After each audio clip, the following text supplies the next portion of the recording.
All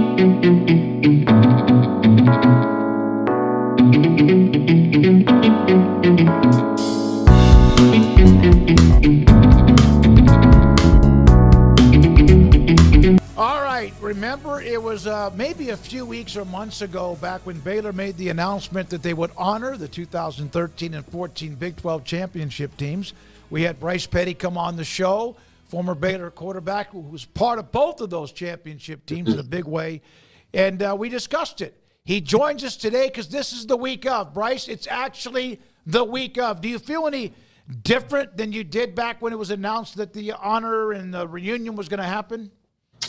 Just older and wiser per usual. But no, man, it's a great honor. We're excited to get all the guys back together and be a part of again something very special for us. I ran into Hager this weekend in the elevator in the press box. I'm curious, who is the more valuable Bryce? It depends on how much NIL I can get out of that. You know what? That's not a hard one. It's absolutely him.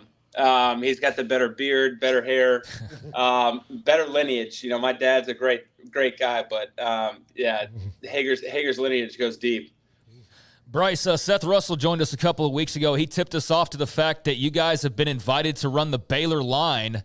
What do you think of that? Are you planning on taking up that offer? You absolutely know I'm not going to. I don't know why. I'm gonna trip once in my career, and that's it. So I'm not gonna go sign up to do it again. But I think that's a great idea. Actually, Levi's the one who wanted to do it, and Coach Wetzel and Javon put that together. So I'm excited those guys get to do that. But I'll take part in watching. One of the things I've always loved about you is your own sense of humor and how you can be self-deprecating by bringing up the trip. I'm only going to trip once in my life. Yeah, well, I mean, when bringing up my dad, if you get made fun of as much as I did growing up, it's always easier just to make fun of yourself, right? So, but I mean, it's part of it. It's all in good fun. Bryce, comparing the offense that we've seen the last couple weeks to what you guys did, what do you think the similarities and differences are? And, there are certain places that things just work consistently, different facets of it. Like the Steelers are always going to be best when they're a power run team, when they run the ball and play defense. It seems to me like Baylor fits having a wide open offense. Yeah, no, I mean, it's a great point, right? You have to know your identity. And Belichick had a really great quote about that, especially for the NFL. It's a lot different than college ball, but you really don't know who you are in the NFL till week 8 or 9 or 10, right? Even though there's, again, the history of the Steelers and some of those powerhouse AFC teams have been different. But for us, when we were going back, it was always attack and wanted to keep it wide open, wanted to play fast, always keep defenses on their toes. And we just repped it so much. It really just became second nature. And so I think you're starting to see a little bit of that with Sawyer and those guys. They're finally starting to kind of, dive into a little bit better, understand who they are, what they're really good at, bring it back to wide zone, which I love for our guys. And we're starting to play downhill. We're starting to play with a little confidence, which is good. I think that's it. Again, it starts with confidence. It starts with belief, and you got to see that on the field to start to embody that and then start, dominating at the line of scrimmage. What are some of the particulars that you've, enjoyed or maybe that have stood out to you about Sawyer Robertson's game? One, just his leadership. I think the guys really gravitate towards him. And since he's taken over, each week he gets better. Each week he gets a little bit more, again, more and more confident, not to just, override that word. But I like him as a leader. And I think he can make plays both with his arm and his feet. I was actually at the game in Lubbock and got to watch him live. He's got a lively arm. And so I think just guys respond really well to him. So I'm excited to see, again, what that product looks like, against TCU. A little bit questionable defense on their side. So I'm hoping there's some points scored for us. What was that atmosphere like in Lubbock? Because Lord knows nobody was expecting them to roll in there and win like that. I mean, a win was already a long shot, but a blowout win was certainly not on the table for anybody. But what was that like to experience up close and personal? Yeah, it was great, man. I mean, they quieted, the stadium pretty quick. And I think, the word on the street for a lot of the guys over there in Lubbock were coming off the bye week, super healthy. obviously with Coach McGuire coming from Baylor, I think there's some some heightened I guess want to win, not as bad as like the Bryles and Patterson days, right? But you want to show out for Coach McGuire, and I know all those guys loved him. I know he really wants to beat Baylor just as bad as we really want to beat Tech. So, but I think at the end of the day, man, again, just watching those guys drive the ball down the field, and again, just picking up confidence every time they got out there. Defense looked really good. They were swarming to the ball because Tech's got some guys on offense too. So we just played a really complete game, even on special teams as we scored too. So it was just an all-around good 3 phases of the game. Everything was clicking. Bryce, it's the 10th year of the 2014 team, the 11th year of the 2013 team, and because of some legal things, they couldn't do 13 at the time until something was settled legally. But now they were able to do both of them together, which to me ended up making a lot of sense. What is this weekend going to mean, not just to you, but what do you think it means to a lot of players? Well, I mean, I think for the players especially, it's just the ability to get recognized that, it doesn't come around too much where you win Big 12 championships. It dang sure doesn't come around a lot that you win, back to back. And so, for the guys just to be together, to get to kind of commemorate, being on the field together and what we were able to accomplish is a really cool thing. And then, especially with Coach being there, we're going to get to spend some time with him, which is fantastic. Just because there's just been a lot of ththings that have happened over the 10 years. It hasn't been, I think, what anybody's or what we expected it to be. Coach Rule, Coach Aranda has been great, including guys in the program. It's just different, right? So to be back and have everybody together, again, Coach Wetzel and Javon and all the everybody in the B Association and Baylor, University wanting to put this thing together means a lot. And so it's just kind of exciting to get to walk down memory lane for a lot of us that are older, fatter, balder, and get to, remember what we did accomplish and be recognized for that. Who of that, I mean, when you guys run into Baylor fans, like if you're out together, you run into it, what's the interaction like? Like if you run into somebody at a bar, restaurant, just out here, you're out at a game, what's the interaction been like between the fans and you guys? Yeah, I mean, sometimes it feels like you never left. A lot of people, were very excited about those times, that we had in Waco, especially those teams. So I think, for a little bit of it, it's like it never left, just a stroll down memory lane. But, for others, it's like, oh, we won, 10 years ago. So, to sum it all up, everybody's always excited when we get to come around. So I like when the guys get to, come around Waco and again, be, not big man on campus anymore like we were, but still have that same, vibe and energy from everybody. You mentioned it's hard to win a Big 12 title. It's hard to win it back-to-back. Other than Oklahoma having 3 in a row and then one time putting together that stretch of 6 in a row before Baylor won it in 2021, the only school in the history of the Big 12 to win back-to-back Big 12 football titles is 13-14 Baylor. Yeah, I mean, it's really hard to do it once. It's really, really hard to do it, back to back, and especially the run that OU had. Again, it's when you have the momentum, it just kind of seems infectious and contagious. And I would presume to say that most of those guys in the Oklahoma locker room have a lot to say, similar to what we would say is that there's a standard there, and once you create that standard. It is unfortunate how we lost that standard, but at the same time, it's so hard to get. But once you actually get it going, then it just feels like, man, if you're not with us, in terms of preparing that standard and solidifying that standard, then the team kind of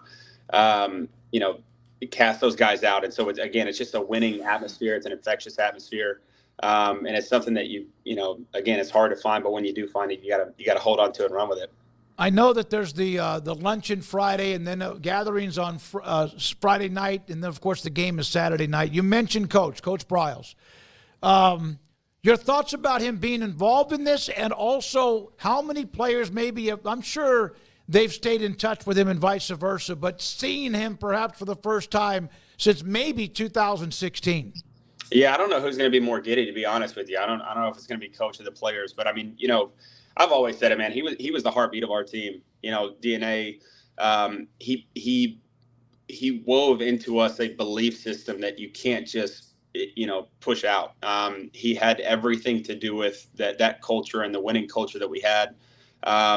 And so I'm really excited just to spend time with him, to see him smile, be around the guys that, again, for a coach, I would presume it, seeing guys that are 17, 18 getting recruited to going off and then having kids and husbands and careers and things outside of ball. I think it's probably a full circle moment, but I do know that he's been through a lot, and so man, any kind of glimmer of smile and excitement that we can put on his face. Again, like I said, I don't know who's going to be more giddy, us or him, but I know there's a lot of guys that are really excited to be around him. What would have happened, Bryce, if they would not have included him?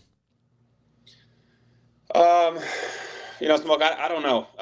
It was one of our first questions that when we originally got asked in terms of, we're going to do this 13-14 recognition and things like that. It was one of the first questions is who's invited. I think that it was going to be really hard not to have him participate in anything.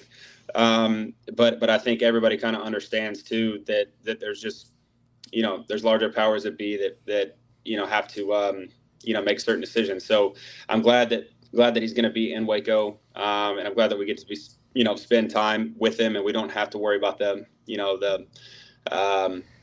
thought of him not being there. Can you describe that the first title when you beat Texas in the coldest day I think I can ever remember, until Baylor was in that bowl game against Air Force 3 years ago or whenever it was, and then of course by what you guys did in 14, which was a team that got really close to playing for the national title. Which one of those is the one, if you could pick the two, that you savor the most? Well, I mean, I think 13, just because of, a lot of guys remember getting recruited when there was more, visiting team colors in our stands. We were on homecoming, tickets for other teams. And no one expected us to do what we did that year. It was a full belief system inside that building, and really only inside that building, that we knew what we were capable of and what we could do. And then to go see it on the field, week in and week out. So but it's hard to, put that, those two teams and compare those two teams, because it was crazy enough, is even though they were only a year apart, very, very different teams. But man, when you get to do something that no one thinks you can do, except for yourself, it just kind of gives you a little bit more of an edge. And so I really love both teams, but just in terms of answering your question, I'd probably say 13. Yeah, and you win one. It's the hardest thing to do is try to win it again. Craig, you have another follow-up? Yeah, Bryce, there's going to be a lot of pageantry, obviously, with you guys getting honored. Also, they're bringing back the blackout officially. They've kind of stayed away from that. You guys were known for having the cool uniforms, and then TCU also, and that just kind of added to the rivalry and just the interesting part of it. How much did stuff like that, the little stuff, actually jack you guys up or add an extra level of excitement, or is that stuff just all peripheral kind of fan conversation? No, I mean, I think it's the Dion, right? The look good, feel good, play good. Yeah. And so Coach loved to embody that. He loved us, having a say in what we got to wear. He wanted to be, kind of the staple for, the first to do a lot of different things, but especially when it comes to, putting the chrome on and, it really just letting the players be and have fun doing it, right? So it's sometimes it can be a grown man's game, and especially with NIL and this like free agent portal or whatever, it can seem a little bit more like a business nowadays. But at the end of the day, it's football, and you go have fun. And so to score points on the board and make stops, you got to have fun doing it. And so we always loved, kind of not exotic by any means, but man, we got the blackout and the chrome. That's one of my favorite combos. Okay, Bryce, back pay NIL for you. What brands do we miss out marketing with Bryce Petty?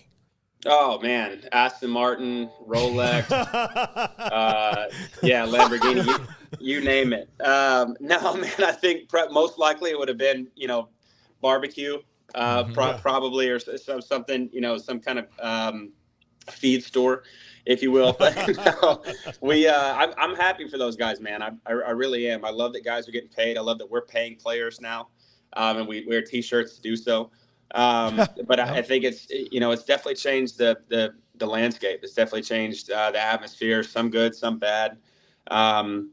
but especially for the kids that I know, that, we come from so many different backgrounds, and not everybody has it as good as some others. And I was seeing, guys send their stipend check at $300 a month back home, so I love that they're paying guys. I just really wish that, there wasn't this like kind of Wild West atmosphere to it, because they had so long to kind of figure that out. But I'm hoping they can kind of get a little bit more, not governance by any means, but just a little bit more trajectory in how this goes about, the next couple 5-10 years.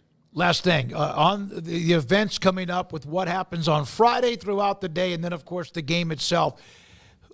Is there a ringleader among the players, or who's in contact? What do you get? Do you get tickets for you and wife or kids? How is all this being set up, in your opinion? Yeah, no, it's been great. Wetzel's kind of taken over in terms of his new position in the B Association, so they're being a big part of it. Obviously, the university is too, and then Aranda coming out and buying the suites for the guys. Like that's such a good look, man. And so, Coach, if you're listening, thank you so much for that. Just to keep us together and in the Play Fly suites, underneath the scoreboard is such a cool setup. So super excited about that, but it's been top notch. From the moment they've, kind of put this organization together to do it. Like I said, with Wetzel and Javon and some of the people in the B Association and the administration. So they've really put a genuine effort to make us feel honored. And Whoop, we lost him. That's okay.